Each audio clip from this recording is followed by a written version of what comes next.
Hello সবাইকে, আসসালামু আলাইকুম। Welcome to my new blog. তো আমি যাচ্ছি আজকে সিলেটে। আগামীকাল হচ্ছে আমার ভাইভা এক্সাম সিলেট এমসি কলেজে। তো আমি এক্সামে সারাটা দিন কী কী করলাম সেটার একটা ছোট ব্লগ থাকবে। তো পরের দিন সকালে ডিপার্টমেন্টে চলে যাই এক্সাম দেওয়ার জন্য। তো আমাদের এক্সাম শুরু হয় সকাল ৯টা থেকে।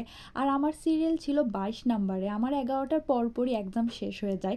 তো আমার এক্সাম শেষ হয়ে যাওয়ার পর আমরা ফ্রেন্ডরা মিলে আড্ডা দিতেছিলাম এবং হচ্ছে কাকে কি প্রশ্ন করতেছিল সেটা জিজ্ঞেস করতেছিলাম। কে কয়টা প্রশ্ন পারছি সেই নিয়ে আলোচনা করতেছিলাম। এই ছিল আমাদের অবস্থা। আর আমাদের ডিপার্টমেন্টটা মাশাআল্লাহ অনেক সুন্দর। আমরা অনেকগুলা ছবিও তুলছি ফ্রেন্ডরা মিলে। গ্রুপ ছবি তুললাম, সিঙ্গেল ছবি তুললাম। আমাদের ডিপার্টমেন্টের একজন ভাইয়া আছে, শাহজান ভাইয়া।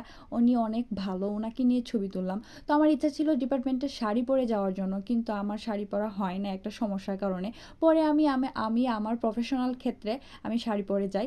তারপর হচ্ছে আমি একটা ফুল নিয়ে মজা করতেছিলাম, তখন আমার দুইটা ফ্রেন্ড এসে তারাও আমার সাথে মজা করতেছিল, ফুল নিয়ে বিভিন্ন অ্যাঙ্গেলে ভিডিও করতেছিল আর বলতেছিল যে এগুলা দিয়ে তারা টিকটক বানাবে।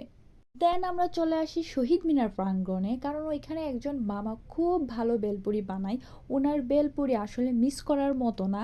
উনি বেলপুরি প্লাস ঝালমুড়ি প্লাস সানাসুর মাখা বানায়। যখনই আমরা ডিপার্টমেন্টে আসি কিংবা এমসি কলেজে আসি তখনই হচ্ছে মামার এখানে চলে আসি খাওয়ার জন্য।